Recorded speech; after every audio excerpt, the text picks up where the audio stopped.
as we continue the presentation. And also, should you have any question, you are free to raise them through the chat box so that we give the presenter ample time to sufficiently exhaust his presentations. Then he will be able to tackle all our concerns after his presentation. And also, this is to let you know that this presentation is recorded, and we will be able to share in our YouTube channel that you can visit later on. And also, we will be live on Facebook through our Nature Kenya Facebook platform. So welcome, feel comfortable, and let's walk together this learning journey. So maybe just a quick brief you about our presenter today. Let me just give a short bio.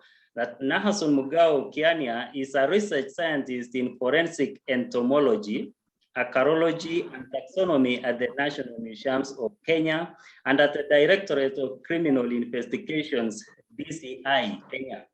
He has been appointed by the National Museums of Kenya Board of Management to spearhead the process of initiating a Center for Forensic Research at the institution.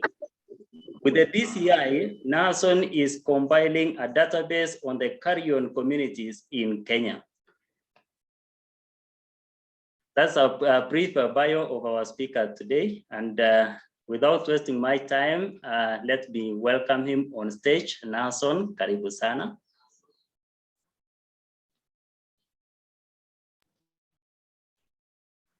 Welcome all to the presentation. As you've been told, I'm actually advised that I'm dealing with a general audience. So, being a general audience, I'm going to do my presentation in the simplest manner possible, as long as I do not simplify the scientific flavor in the presentation. Now,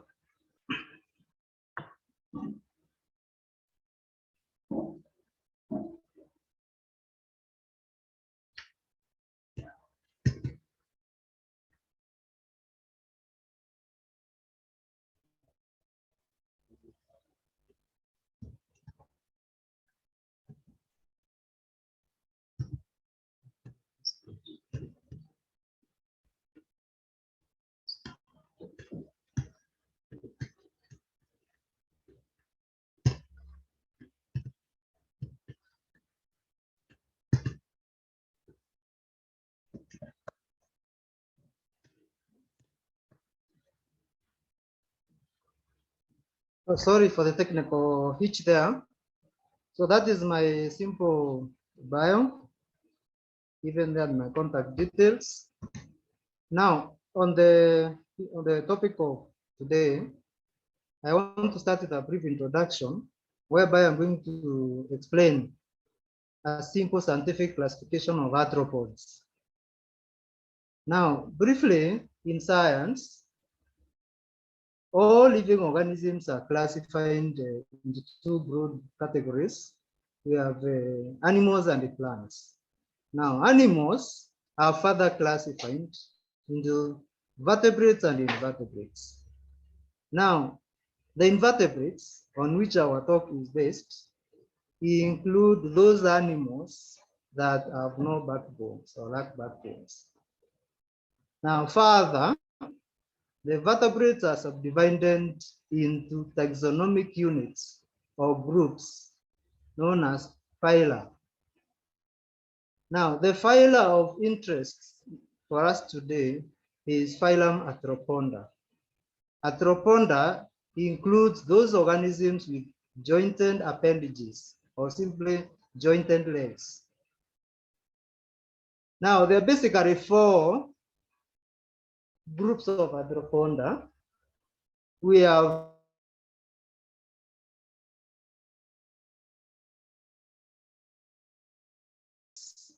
and their study is known as arachnology. Then we have the next group of Atroponda, those with 3 pairs of legs, falling and insecta, and their study is entomology. We have the third group, the crustaceans. Their study is carcinology. And then we have the myriapods and the centipedes. Their stand is myriapodology. Now, in our today's discussion, I would wish that we put the 4 groups into one study, entomology, because many times we use the term entomology to refer to the study of the 4. Now, under entomology, the scientists or the specialists that deal with entomology are known as entomologists. So as I sit in front of you, I'm an entomologist as well as a vector biologist. Now, the field of entomology that deals with those organisms that have to do with crime or are found around the crime scene is known as forensic entomology. So the term forensic on our title today implies those organisms that are found around a crime scene, and particularly I'm going to deal with a death scene. Now, the field of entomology is further subdivided into 3.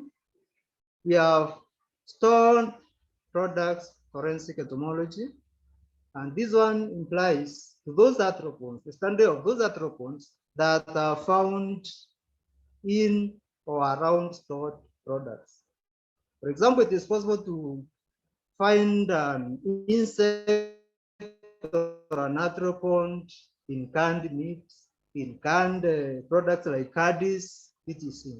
All those ones may imply or may call for a forensic investigation.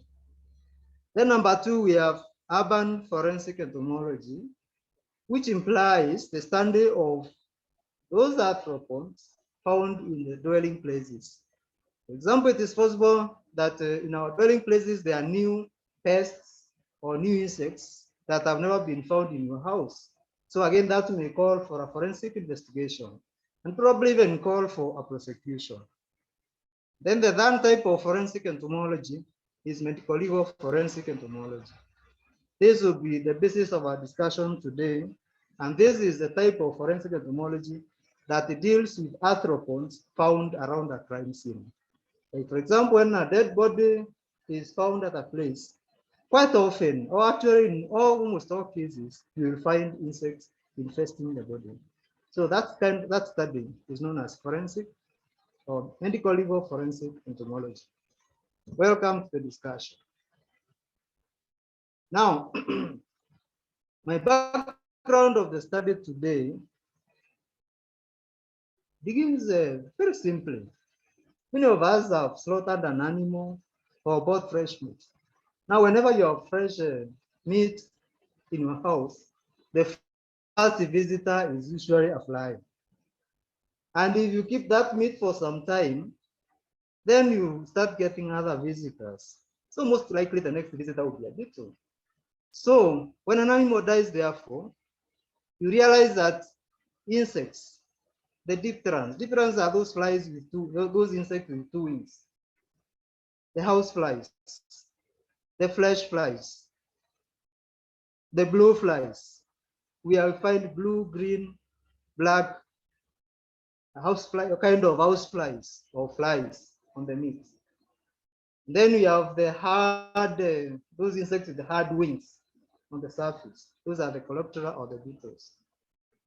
Now, many times when insects visit the dead body or the piece of meat, some will come feed and then lay their eggs, and others will deposit larvae. In other ones, they're going to deposit, the others are going to lay eggs. Now, the life cycle stages of these insects, from the time the eggs are laid to the time the adults emerge, follow clear patterns with the specific features that you can be able to follow. That this is a maggot of a certain fly, this is the pupa of a certain fly, etc., etc. Now, each stage usually takes a specific time. The life cycles, just like human beings have different lifespans, also takes specific time durations. We can use this knowledge to precisely tell the time when or since an animal was killed. I think that's clear that an animal dies, a fly visits, almost immediately. Some of them have very strong senses of smell. Almost immediately comes to feed, lays their eggs. The eggs hatch within a given period of time. The larvae develop into different instars which take a give specific period of time. The instars change into pupa, again taking a specific period of time. And then from there hatches into another adult and the cycle repeats itself. So you can be able to follow those periods because they are recorded to tell exactly how long that insect has been in the body and how old the insect that we have found is, and therefore giving us what we call a minimum postmortem interval. Now, then another thing about insects is that insects have what we call spatial and temporal distribution.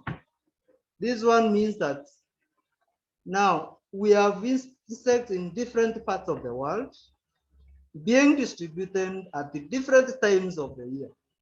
So that means we have insects almost everywhere, but not all insects are found everywhere at the same time.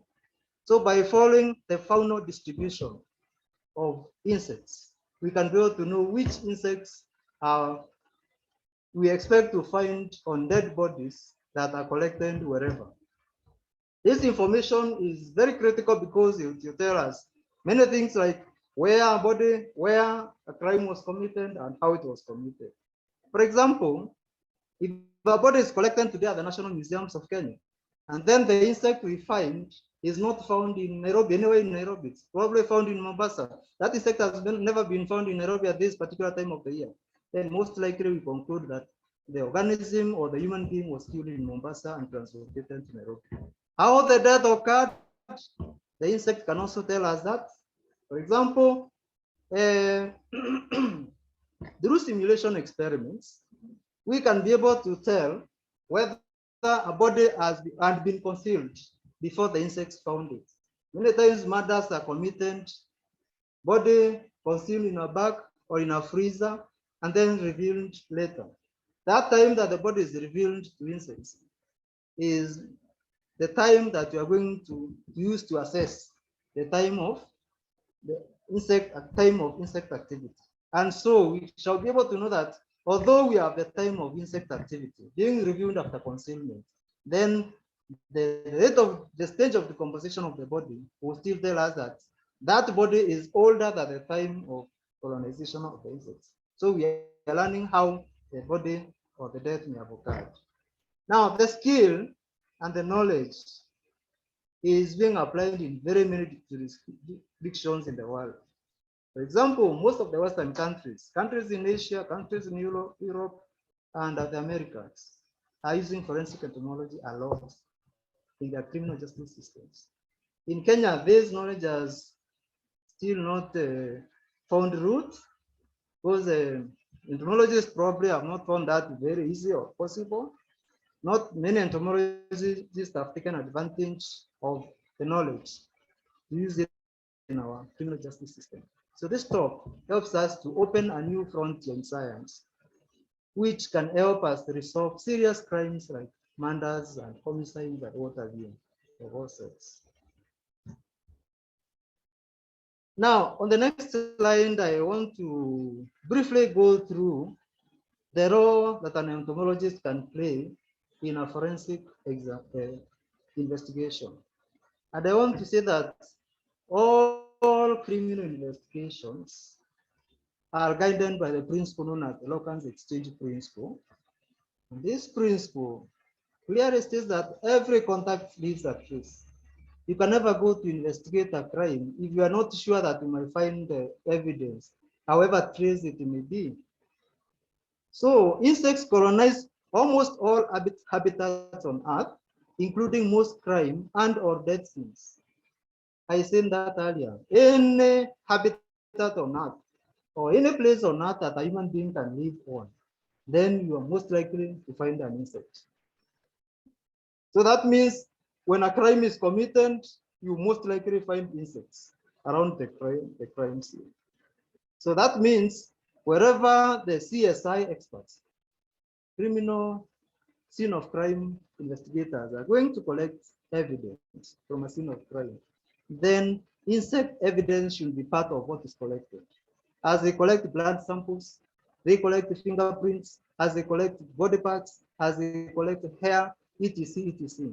Then the other important evidence that should always be collected is insect evidence. What insects were around, on, or in the body, or in the crime scene. Now, standard investigative procedures will not accurately give us time since death after 72 hours. Insects will.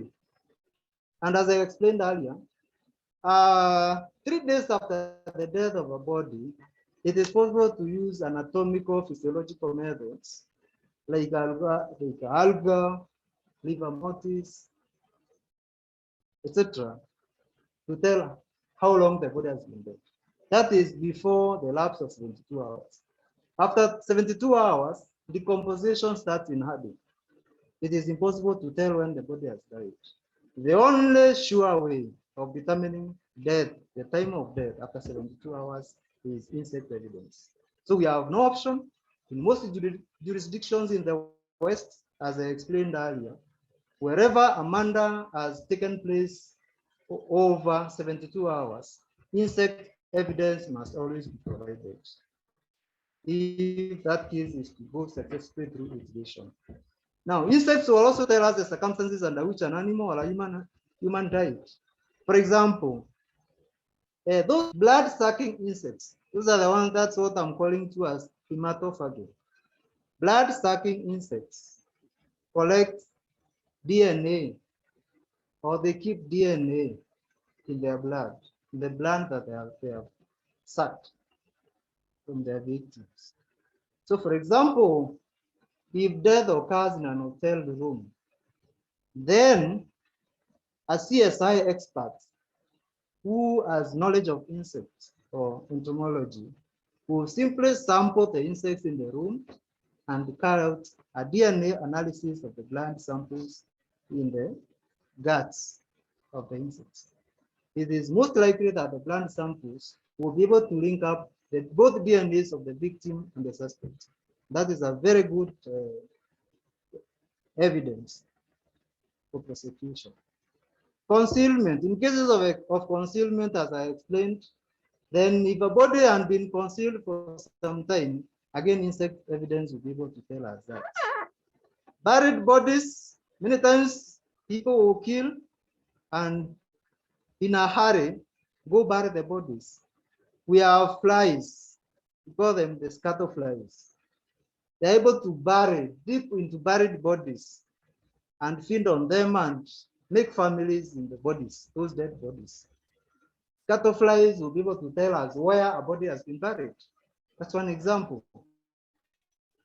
And many times when bodies are buried in shallow graves, even the ordinary flies will be able to find their way into the bodies.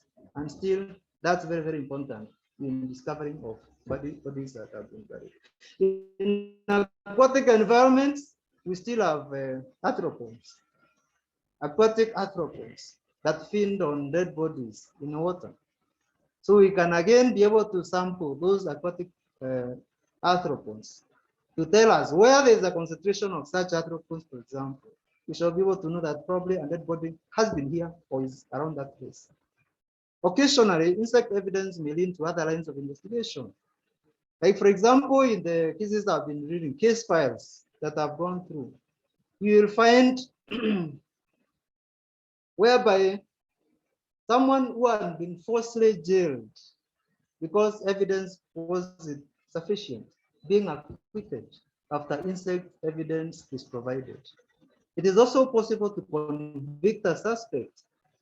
For example, again, if additional evidence from insect investigation is provided.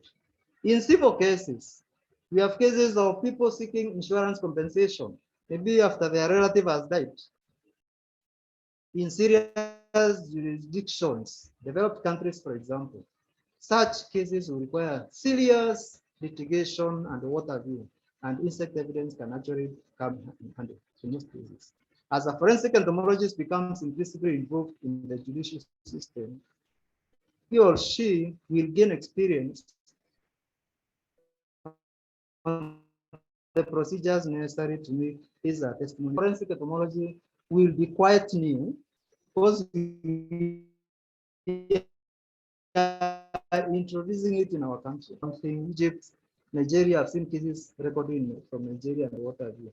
Now, reliability and validity will be improved as the entomologist gains more experience working in the field of investigation with other CSI experts.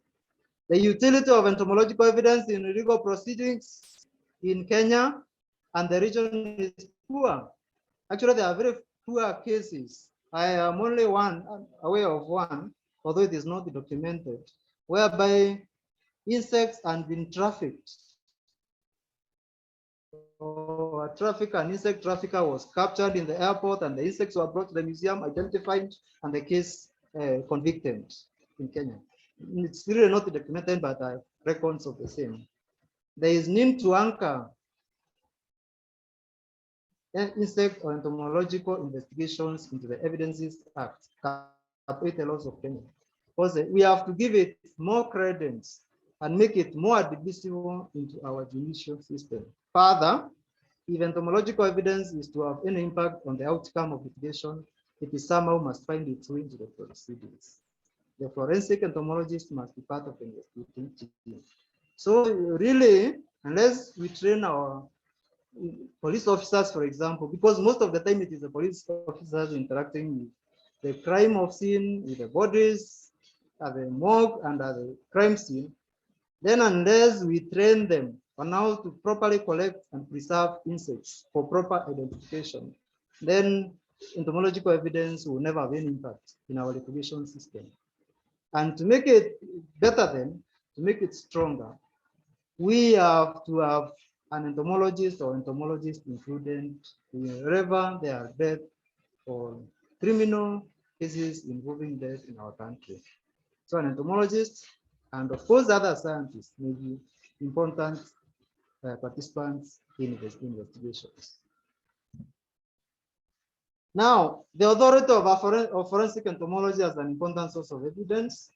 Now, as I introduce this topic of forensic entomology, this area of forensic entomology as an important area of investigation, I want to say that I am not operating from a vacuum. This is information that is being applied elsewhere in the world. Countries elsewhere have already set up protocols and procedures of undertaking forensic investigations. And that's why their evidences is highly reliable and highly recommended in the judicial systems. For example, in Europe, we have the European Association of Forensic Entomology. This European Association of Forensic Entomology has come up with the protocols that the European countries use in their forensic investigations. We have the American Board of Forensic Entomologists. They control forensic investigations in the Americas. Then you have Forensic Science Laboratory for the French Gendarmerie, that's a French police force. You have the Belgium Institute National de Criminology Laboratory, the Organization of Scientific Area Committee for Science in the USA. So all these organizations that will give authority and are going to censure any forensic evidence that is provided before it is presented before a judge. And so that evidence can never be doubted. In Kenya, I will not say it is not, but I would like to say that the entomological evidence in Kenya is rather admissible. Because researchers in the area have not taken a lot of role in this area. Actually, forensic entomology is a new area. Many times when I talk about forensic entomology to many researchers, it appears like an horror movie. Something that they see in the National Geographic documentaries and what have you. But I want to believe that it's going to be real.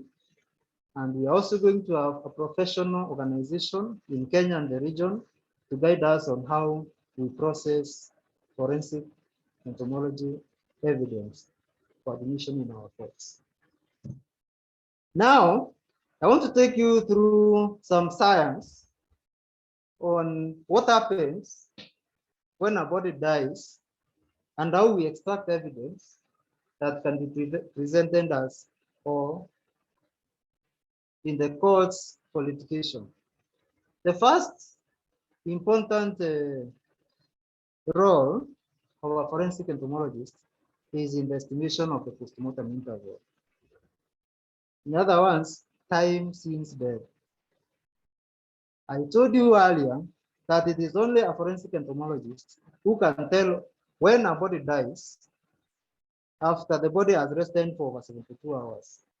Because 72 hours, you can use that, and a pathologist to tell us very easily. After that, only a forensic entomologist can do it. And I want to say that there are basically two ways of telling us how to estimate for PMI or postmortem interval. One of them, we can look at the life stages and the age of the insect that we find on the body.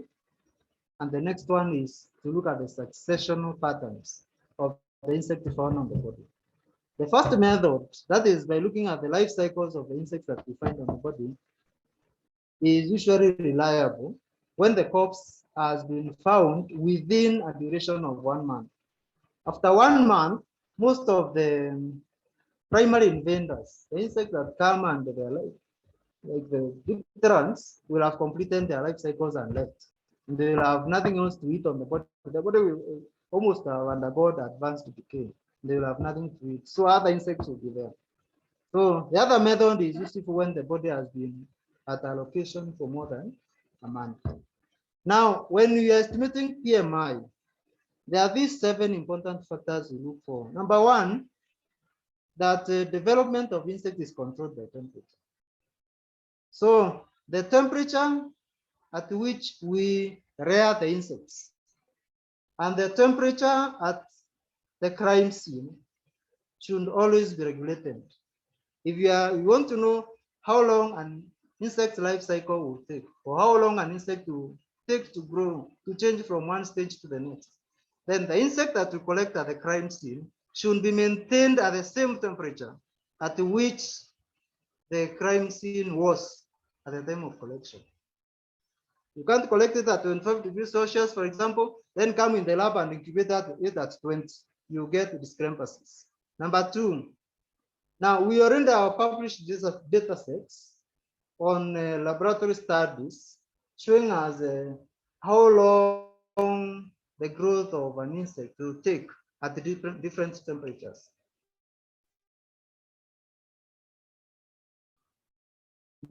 Many entomologists in the early 1900s, some of them are actually relevant today, but even before we start using them, we need to verify. So verification is very important. What the data set you are using, how valid is it? Is it still correct? Is it still accurate to date? Something like that. Number three, a forensic entomologist will need to investigate whether the colonization of the insects that he or she is collecting came before the body died or after the death. Because it is possible, for example, in cases of neglect, to find an organism with bed sores. A human being or a child that had been neglected will develop bed sores. And on those bed sores, blowflies will lay their eggs there and the eggs will hatch into larvae. So in case that child dies, you are going to find maggots, what we call myiasis, on the woods, on the bed sores.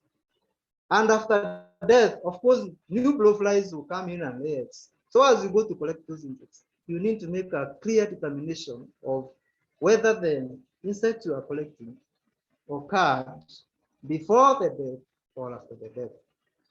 Number four, the forensic entomologist has to check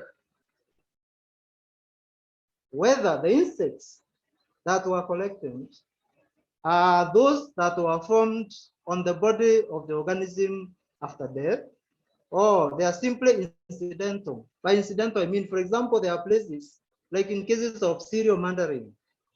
A serial murderer will kill bodies and throw them almost at the same location, around the same location.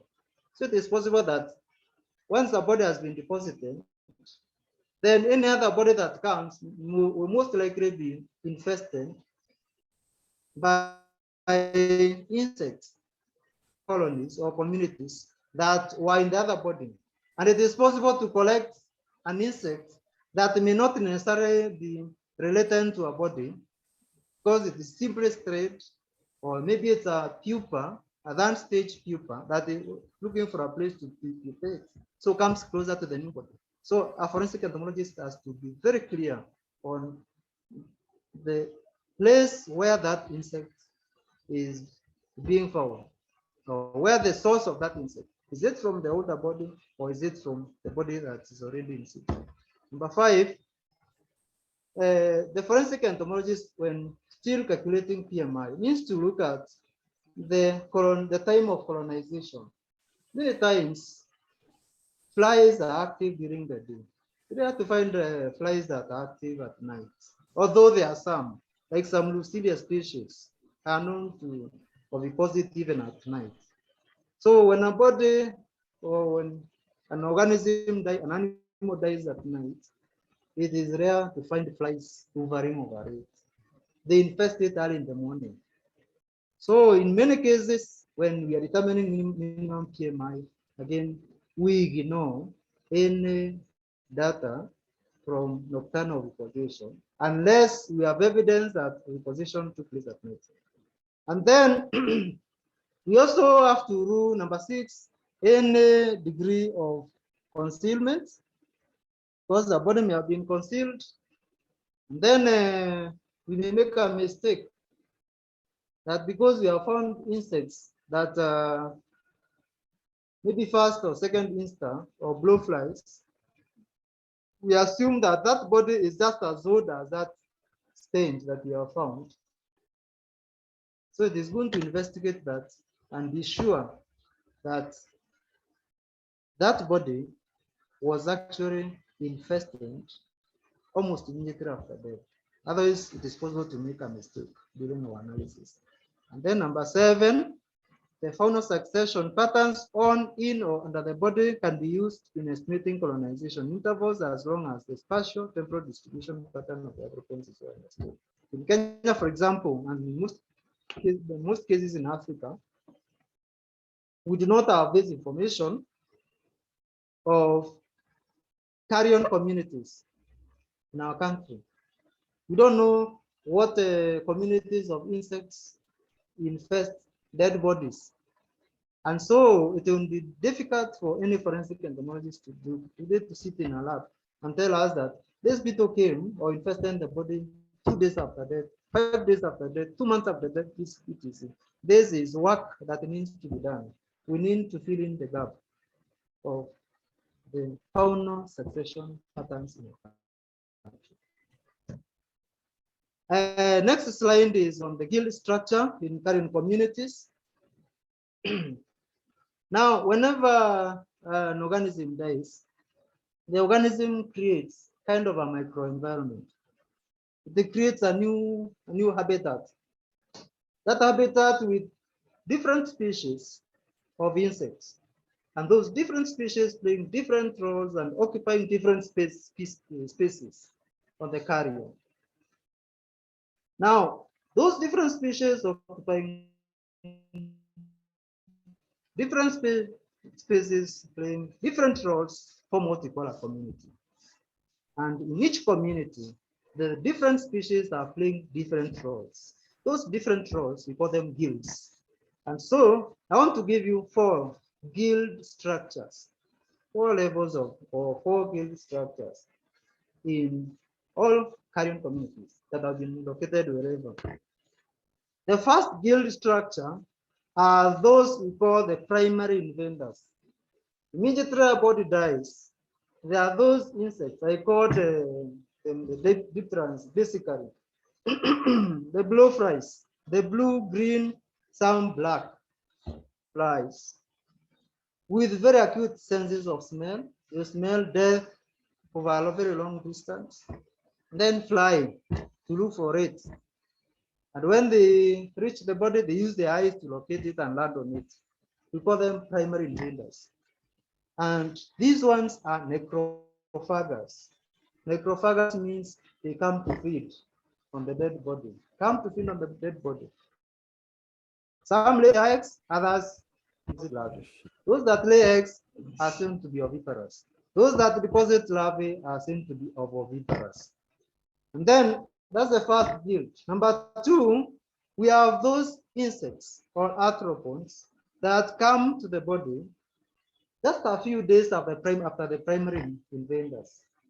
And these ones basically come to feed on the eggs and larvae of the primary invaders. They are known as the necrophiles, or the parasites and the predators.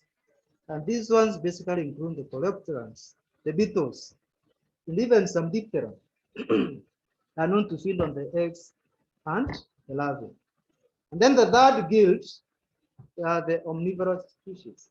These ones come later to feed on everything they find on the carrion. They feed on the primary and the secondary invaders plus the carrion itself. They feed on both the dead body plus the other insects they find on the body. So those are known as omnivorous species. And then the fourth guild are the adventive species. We also call them opportunists. These four species may not necessarily be interested with the body, but they extend their life cycles to that new environment that has been created by the dead body. For example, around the dead body, the temperature is a bit higher than the surroundings. That means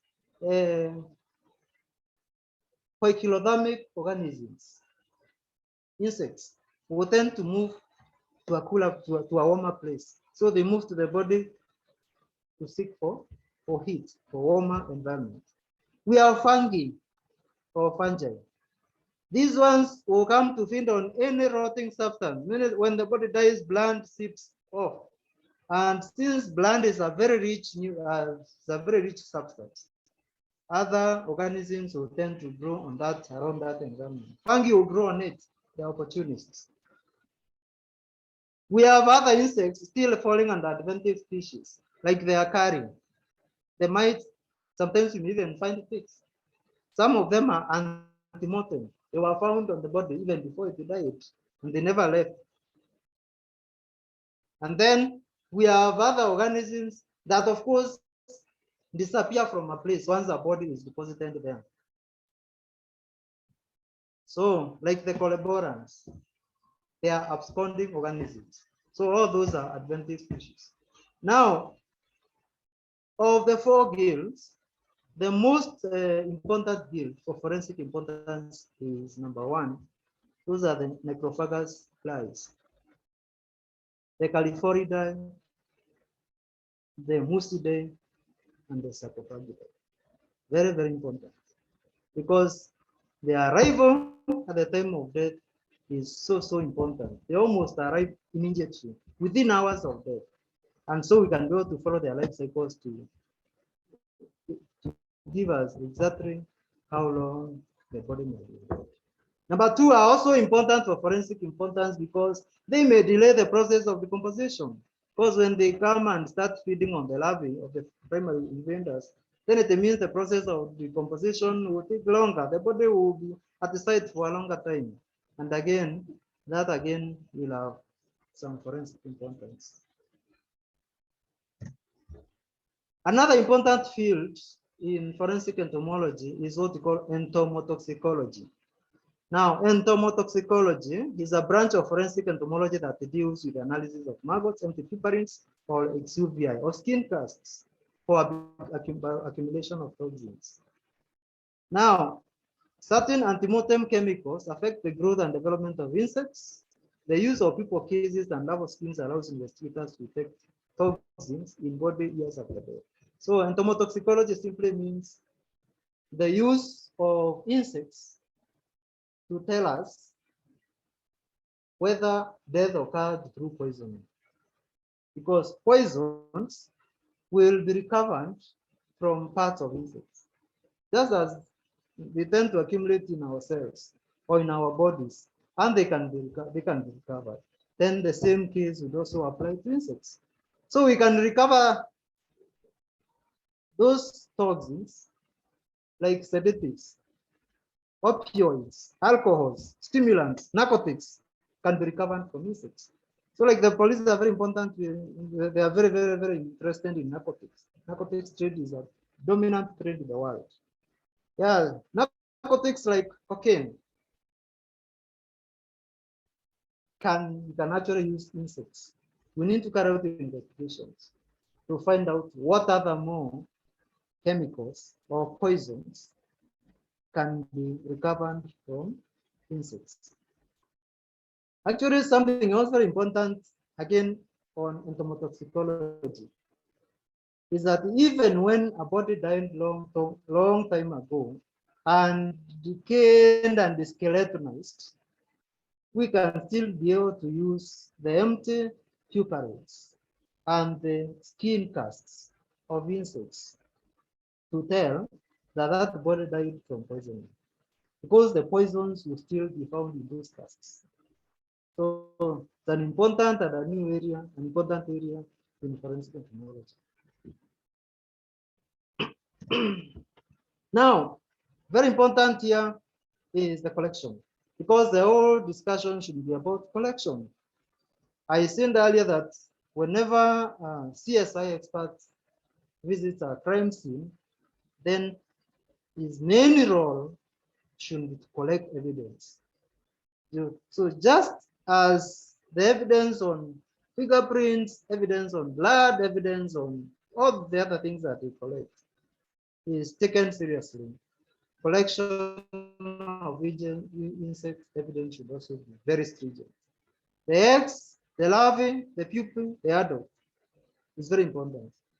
Now, for example, for eggs, you find that the eggs of insects are very tiny, very delicate, etc. So whenever you go to collect insect evidence, always have a duplicate collection arrangement. That is, for example, if you are using vials, collection vials, have two vials. One to collect dead eggs, and the other one to collect living eggs. One vial with maybe tissue of the eggs transported alive. Then the other one you can store the eggs in ethanol examination. For larvae, the same case. Collect living larvae, collect dead larvae. And every time you are collecting larvae, please make sure that different insect species are collected in different vials. I said earlier when I was talking of guilds that some insects feed on others. Beetles feed on larvae. So you cannot collect beetles and larvae in the same vial because you not arrive with any larvae in the lab. Pupae, we only collect unless we find them dead. At the scene of crime, it is good to collect pupae that are alive. We keep them in vials that are well aerated. And of course, we also collect pupal cases, etc. For adults, we just use the ordinary insect net to collect whatever adults we find by sweeping, and then we kill them through a killing agent. Those flies, we just use the ethyl acetate. Then from there, we pin them at site if possible. If it is not possible, we can carry them in 70 to 90% ethanol. Now, for larvae, which will be this will be an important topic for training. For larvae, whenever they are collected, whenever you are killing larvae, remember we have to maintain the same integrity in order to get the correct information, the correct sizes. The standard estimation of PMI, you have to look at the size of the larvae, the age of the larvae, the crop, the breathing apparatus, and very many other physiological factors, physiological and anatomical factors. So killing of the larvae should be in hot water, not boiling water, about 80 degrees Celsius. Keep them for that seconds. Then from there, rinse them in alcohol and then preserve them in 70 to 90%. Why don't we dip them directly into ethanol? If you do that, then they are going to shrink. And remember, I said that we need the size. The size of the larvae will tell us what stage they are or how many days they are to attain that size. What do you put on the label? So after everything has been collected, unless it is labeled, it will be useless. The entomologist or the person identifying them in the lab will just discard it. The sample collected, what have you collected? What date did you collect it? Site of collection, name of collector, method of collection, time of collection. Time of collection is very, very important because, as I said earlier, larvae will grow very fast. The larvae that you collect at 8 in the morning may be of a different size than the larvae you collect at 11 the same morning. So time of collection is very, very important. And then we have several identification keys for different arthropods, which are available at the National Museums of Kenya. So whenever the CSI experts move to the field and have collected insects as advised, then we can do a referral identification at the National Museums of Kenya. These are some of the arthropods that are common at the crime scenes. From top left, we have a beetle there that you find almost around every dead body. Is a hide beetle, skin beetle, Domestos, family Domestidae. Next, moving to the right, is a blue fly. And then we have a fresh fly. Second row on the left is another blue fly, so we call it Lucilia. And then from there is this organism that looks like a Nairobi fly, those who live around Nairobi and in towns. Many of us think it is just a worm. It isn't a worm. It is a beetle, a Staphylidae beetle. It's also found around carrion. We have also this other beetle here, a sylphid. It's known as the American carrion beetle. So all these beetles are found around dead bodies. Then down there, we have a maggot, a mass of maggots. Actually, in a dead body, you find very many maggots. Many people not even want to go close to a dead body because of the maggots. The maggot mass is scaring and all that. That's a maggot mass. And I want to say that maggots, that mass of maggots generates a lot of heat. Actually, the temperature of the surrounding and that of the area around the maggot may even be 10 or 20 degrees higher. There might be that difference because they generate a lot of heat. And that heat is important for their faster growth. And then finally, next to the mass of maggots, you can see a housefly, a common housefly belonging to the family Musidae. So these are some of the arthropods that we find on a dead scene. There are very many other families of insects that you find on a dead scene, and that can be a subject for another discussion. What's the way forward? Now, the gap that forensic entomology is not being applied in our criminal justice system has been discovered. Actually, researchers and stakeholders in the criminal justice system are actually doing a lot of inquiries on how forensic entomology can be useful in our criminal justice system. And I want to say that some of the steps that have been taken as a way forward is number one, the National Museums of Kenya Board of Management approved for the creation of a Center for Forensic Research. And in this center, we request relevant stakeholders to come and collaborate with us to create this center. I am very happy that this was my proposal, and I want to thank the Board of Management of the National Museums of Kenya for supporting the proposal and pushing it that far. Number two, A working collaboration between the National Museums of Kenya and the Directorate of Criminal Investigation is underway. I am happy that the Director General of the National Museums of Kenya and the Director of Criminal Investigations Department have discussed this and agreed that the two institutions need to work together to enhance application of entomological evidence in our justice system. So that is a good, a positive undertaking. Next is the establishment of a forensic entomology subsection at the DCI National Forensic Laboratory. Now, the newly established DCI National Forensic Laboratory has actually heeded to our call for the application of entomological evidence in investigations, in criminal investigations. And in their new forensic laboratory, they have actually set up a laboratory for forensic entomology. I thank them. And this forensic entomology has guided. We are working, or we are set to work on all insects that are found around crime scenes in the whole of Kenya. Both the two institutions, National Museums of Kenya and the DCI, work all over the Kenya. That's all over the country. That is our mandate. So in a while, we shall be able to establish the carrion communities in our country.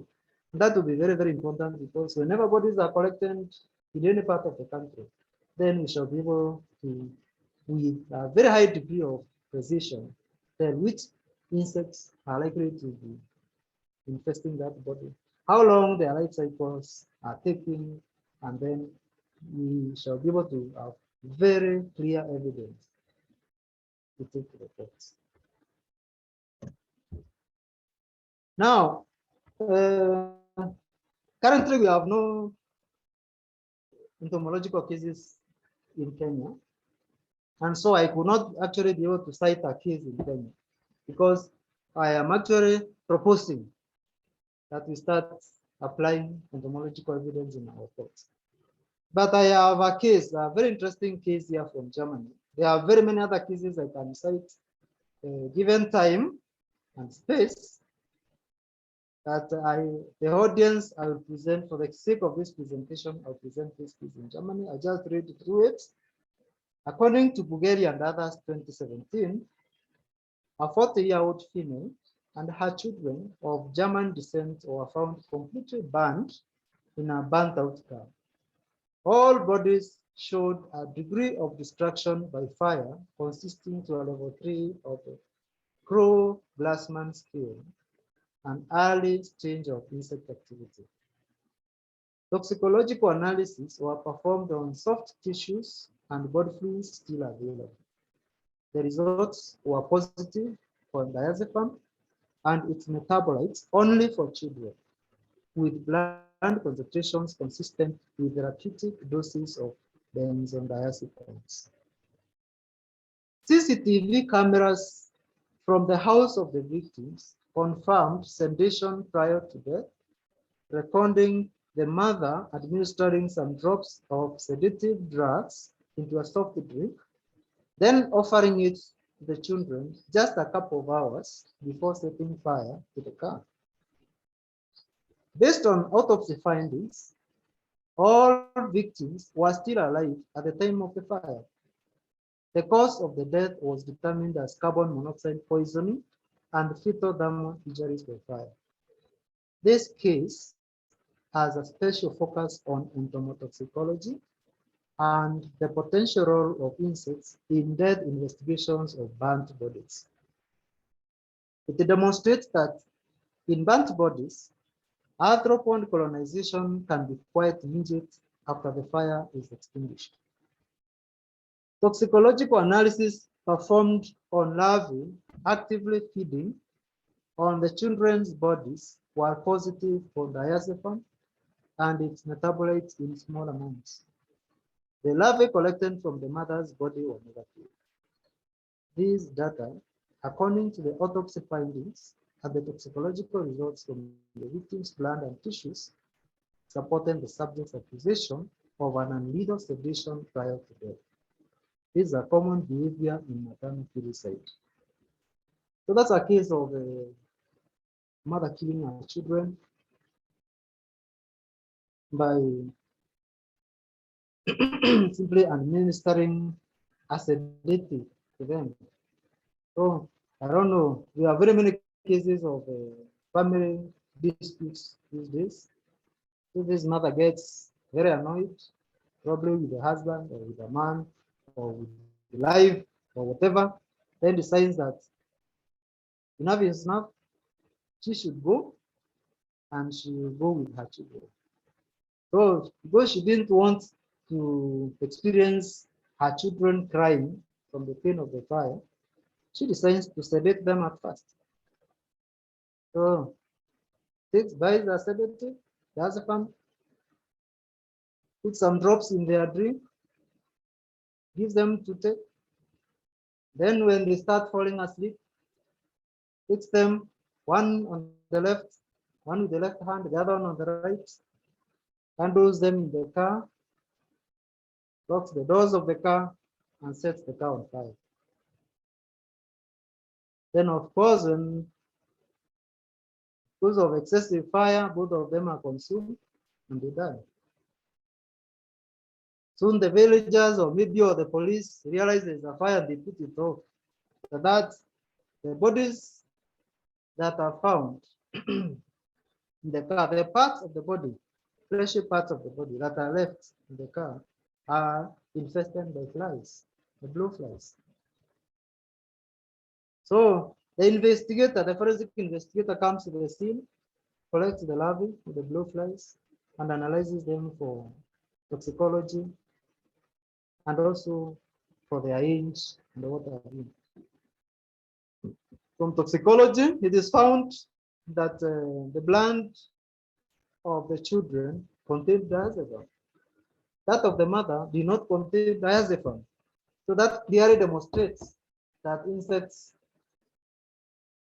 can be good sources of poisons, or they can be good repositories of poisons that are used to kill victims. So that is entomotoxicology for you. Conclusion. It is my hope that this talk has opened the eyes of relevant stakeholders. Those ones include entomologists, pathologists, botanists, earth sciences, judicial officers, the police etc. in Kenya, and the region to come together and formulate guidelines and protocols to guide the application of forensic entomology in our criminal justice systems. Yeah, so at the museums, as I said, we have repositories for all the biological samples. We have plants, so botanists are there, entomologists are there. We don't have a pathologist, but we have earth scientists, that's archaeologists, paleontologists, criminologists are all over. And we have collections that can be used as reference collections. The judicial officers and the police, we need now to work together. We can no longer manage to work as separate entities in order to make sure that our crime system is proper and properly handled in a modern and scientific way. Thank you very much for listening. Have a good day. Thank you very much, Nahashon, for that very in-depth and informative presentation about forensic entomology. We've really learned a lot, and thank you very much all our audiences for joining us. A quick look at some concerns at the chat box. There is one from Janet, and she's saying, I'm a biology student in my last year, and I'm enthusiastic about forensic entomology, as I have done entomology as a unit. How can I navigate my degree into projecting it towards forensics? Can I still become a forensic expert? And Nahashon, if you can respond to that.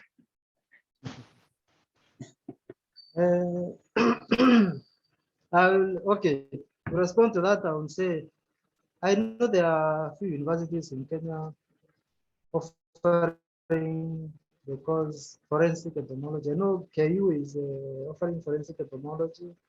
I think even Moi is doing the same. However, in many of the cases of students that have been able to supervise, for example, at the museum, and some that have been supervised by my colleagues at the DCI, the forensic entomology level that you are getting is not at par as to the one that you would expect, because we have more of textbook knowledge than what happens on the ground. You ask students to give you or to identify or to give you examples of arthropods that are found around a dead body, many of them will not even identify them. So what I would say is it is possible to pursue a degree in forensic entomology, but then we need a collaboration with industry stakeholders. The universities that are doing it need to establish collaborations. Like, for example, we have seen that the National Museums of Kenya were establishing a forensic research center. Those I would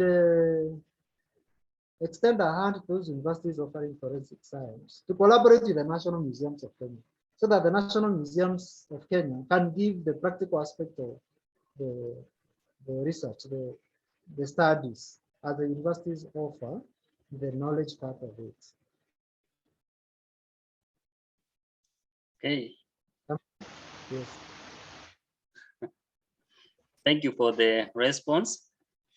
There's another question down here. I don't know the name of who raised. It's registered under the phone. Since insect eggs are microscope, how sure will you know you have collected eggs of insects? And when you have collected insects, what do you use to carry out forensic work? Do you use DNA of an insect? If yes, what is the procedure of carrying insects from crime scene to the lab? Please elaborate on that. Okay. Collection involves tools. Like, for example, they had eggs, some insect eggs. You know, insect eggs are laid in clusters.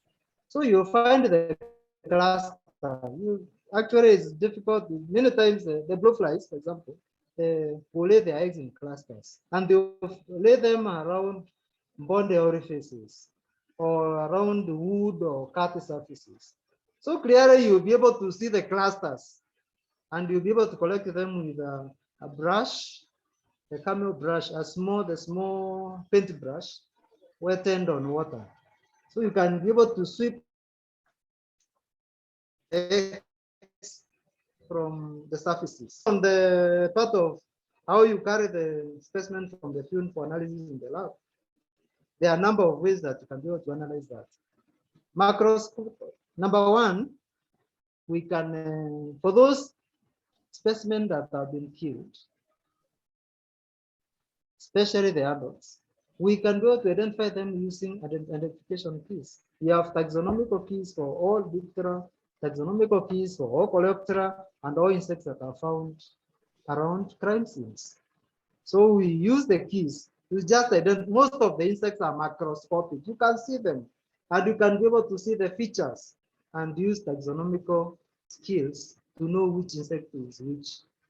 Now, in some cases of complex identifications, we go to DNA, and we have experts, forensic DNA experts, whom we refer such specimens to. So our work involves division of labor. You do what you are best at. If you are a taxonomist who can use morphological adaptation, then you do that using the keys that are available for morphological identification. If morphological identification cannot give you the answer, then you refer that specimen to a DNA expert and be able to come out with a confirmatory ID of the organism. Is that right? Are you okay? Thank you for the elaboration. From Rupi Mangat, hi Rupi, what happens when someone is murdered by drowning?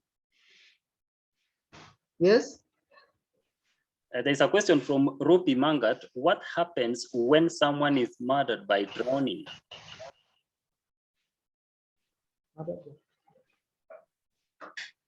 Yes, I'm not getting it clearly. Murdered by? Murdered by drowning. Drowning. Oh, drowning. Yes. Now, I want to say that now, whenever a body dies, we basically have two terrestrial environments and different physiological processes take place after death. On a terrestrial environment, the body may just decay naturally, or it may get mummified. Mummified means drying off, and so the process of decomposition will not really take the normal decay process that we know in science, because it is dry. Insects will need a soft, wet environment to feed on. So basically, you find more beetles on a mummified body than on a body that is wet or undergoing normal decomposition on a normal terrestrial environment. When a body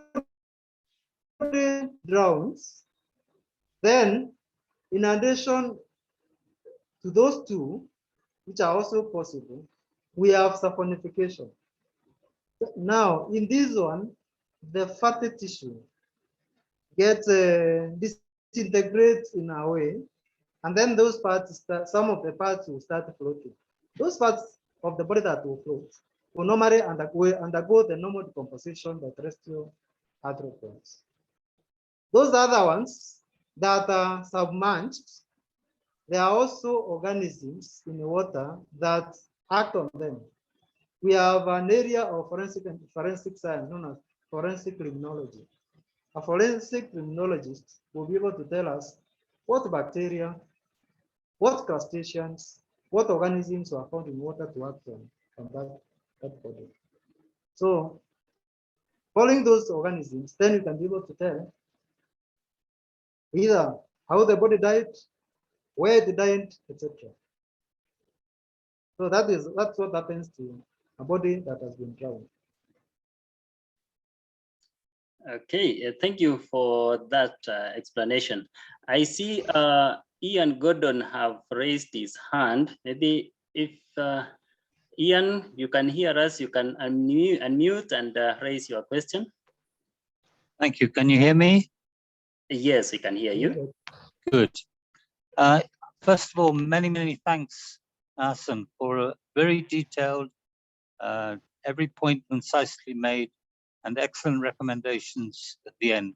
A very detailed and wonderful presentation.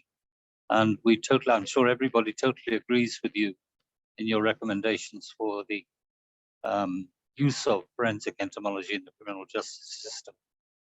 I'm also interested in expanding it beyond the criminal justice system, particularly for nature Kenya. And it seems to me there's two areas where a similar approach can be adopted. One is obviously, and most closely related to this, in terms of the remains of poached animals. It might be very interesting for Kenya Wildlife Service to know exactly when poaching might have occurred. And the second one is a bit from left field. One of the ways of estimating elephant populations in forests is to look at their dung. And it depends crucially on aging the dung accurately. Traditionally, this has just been done on, just looking at the state of it, which is very sort of approximate and subjective. I'm quite sure it could be possible to look at insect succession in dung from the moment it's fresh to the moment it's almost disappeared, to also age the dung much more accurately. And as a result, get much more accurate estimates of elephant populations. I can totally see that forensic entomology is most appropriate and most immediately relevant to criminal justice. But I hope that as you go on, you'll be able to expand the same approach into areas that are relevant to conservation. Thank you very much. Again, I really enjoyed your presentation. Thank you. Thank you very much, Ian. Yes, Nahashon. Thank you very much. Thank you very much, Ian, for the wonderful compliments. Now, I heard your comment very clearly, and actually I want to respond by saying that I know that the Kenya Wildlife Service has started a forensic laboratory. And now the Directorate of Criminal Investigations have also started a forensic facility. Now, at the National Museums of Kenya, we want to start a general forensic facility. The one at the DCI is specific for crime investigations involving mainly human beings, although I have also seen an animal forensics facility in their lab. The one for KWS is about animals, dealing with animal poaching, animal trafficking, animal abuse, etc.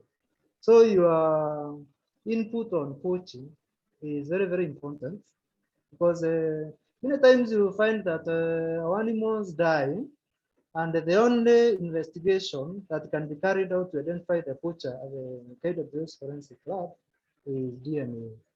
And so you will not find much work on insect knowledge, etc. I think it's the high time that even the lab at the Kenya Wildlife Service integrates entomological evidence in order to boost what they get from their DNA investigations. On aging of dung, this is an excellent concern also. I have read some papers on insects and dung, colonization of dung. And I know there is a clear succession of beetles on dung, on most animals, actually even human poop. You see, decomposition of human poop also takes a process. It's a biological process, also involving succession. So again, a clear investigation of what insects are colonizing, what dung, can also help us to know, for example, invasion of animals. Like for example, many times one of buffaloes is by observation of dung. So you hear many times, like my grandfather used to tell me that the dung of an elephant looked like this, the dung of a buffalo looked like that, and what have you, and what have you. So instead of just relying on these traditional methods, we can refer to science by having clear investigations of dung and the carrion communities and the insect communities. Sorry. Next. Okay. Thank you very much. Thank you. For that. Thank you very much. And thank you very much, Ian, for the compliments. I have one from Charles Dewhurst, and he's asking, in Kenya, there are many climatic zones and temperatures. Are you rearing some of the species from corpses of, for example, pigs at different altitudes to understand life cycles better? Okay. So let me say that our investigations are starting. That actually, as I said in my presentation, that insects exhibit seasonal and temporal distribution. Seasonal means that as seasons change, you get different species of insects in an area. So, for example, if a body is found in Nairobi, a time like now when it is very hot, I don't expect the same insects to colonize the body as those that will colonize it when it is raining. So there will be seasonal variations. So that is one of the issues we want to navigate around through our indoor experiments, lab experiments, and field experiments through simulation. We talked about the pig, and I want to say that actually simulation of experiments about humans is usually being undertaken, because you can't use human beings to simulate the experiment. No one will allow you to kill people. And in Kenya, we have not donate their bodies, and those bodies are used for research. It is my wish and something that I research that in a while we shall be able to have body farms where people donate bodies for research. So that aspect of seasonal investigation of seasonal variation, investigation of variation depending on places like localities. I will not expect insects that all insects that are found in Nairobi to be found around Mount Kenya, for example. Mount Kenya is cooler, Nairobi is hotter. So some insect may be found in Mount Kenya, or maybe Garissa, which is almost hot throughout the year, would have a different insect variety or species than Nairobi, which gets cooler and hotter once in a while. So we are investigating those two important aspects: seasonal variation and locality or geographical variation. Okay. Thank you for elaborating more on that. I think Charles is satisfied. From Alois Gavi, hello. What are chances of an appeal from a forensic entomological evidence determined case?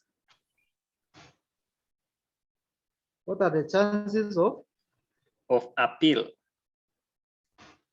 Oh, the chances of appeal. Yes, I said that actually in most developed countries where forensic entomology has been fully embraced, any death that is older than 72 hours must have an entomological evidence or expert opinion on it, attached on it. Because after 72 hours, decay has already set in. And most of the methods that a pathologist would use to determine time of death are almost unreliable. They are actually unreliable. You'll not be able to, the body has lost heat. So even if it gets hot, it's heat that is absorbed from the surrounding. The blood has already settled, so there will be nothing like liver motifs will not help you. Something like rigor has already disappeared, so you cannot rely on it. Something like cornea, the eyes have already been eaten by insects, so you cannot rely on them. Gut contents, all that evidence is disappearing after 72 hours. So the pathologist will not give you anything to do with time of death. So, like if someone had been convicted and jailed for a case maybe that did not involve entomological evidence, then new entomological evidence may actually be able to change the whole course of investigation. And that is why I said that whenever CSI experts are going to collect evidence, they should take insect evidence as part of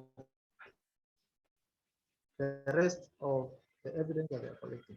Let them give them equal value as fingerprints, blood spatter, hair, fiber, etc. And entomologists should be part of that investigating team.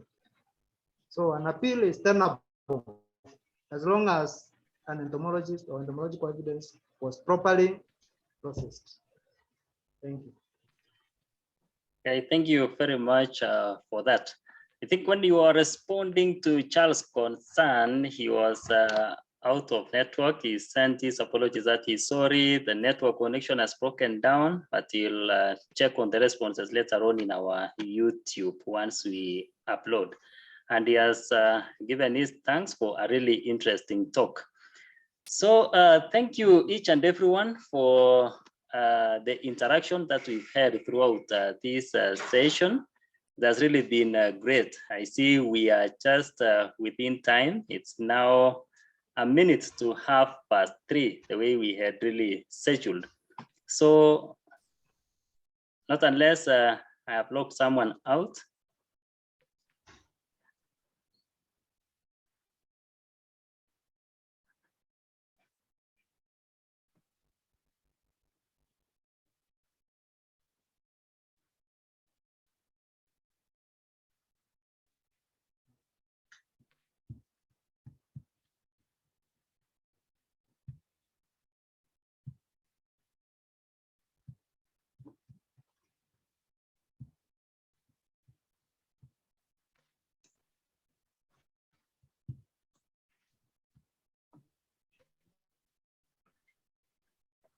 Okay.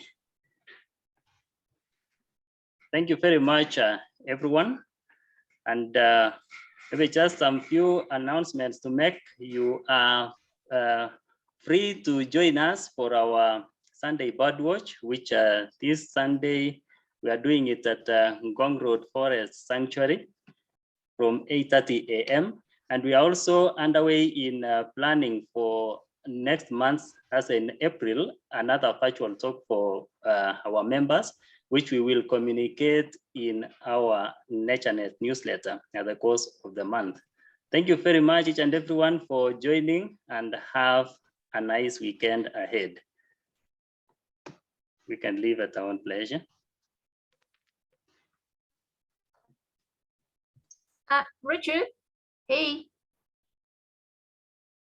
Hello. Hello. Yes, Rupi, you can hear you. Yeah, just one other thing, you missed mine out. Can forensic entomology be used in the Yala murders? You know, Oh, fishing out yes. all those bodies that have been fished out.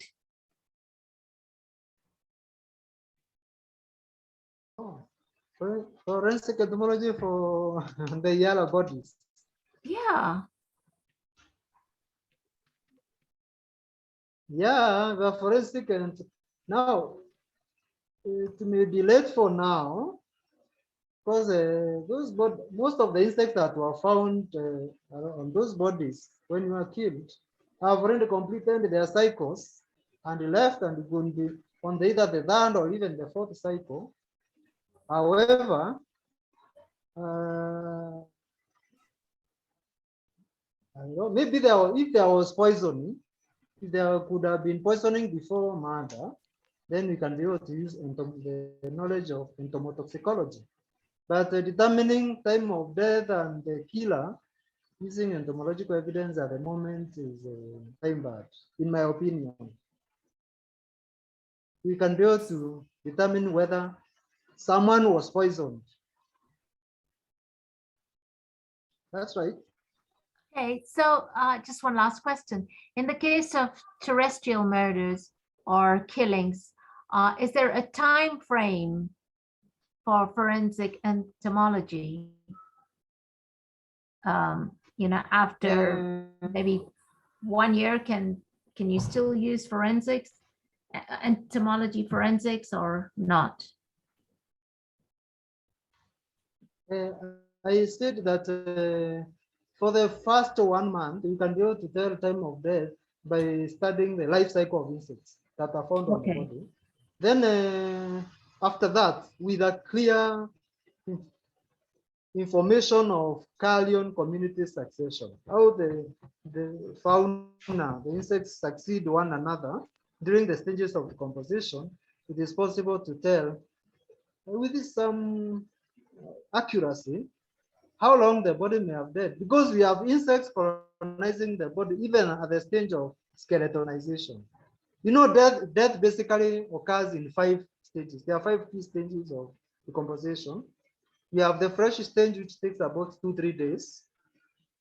During that fresh stage, that is why I was saying physiological and anatomical methods can be able to tell us the time of death.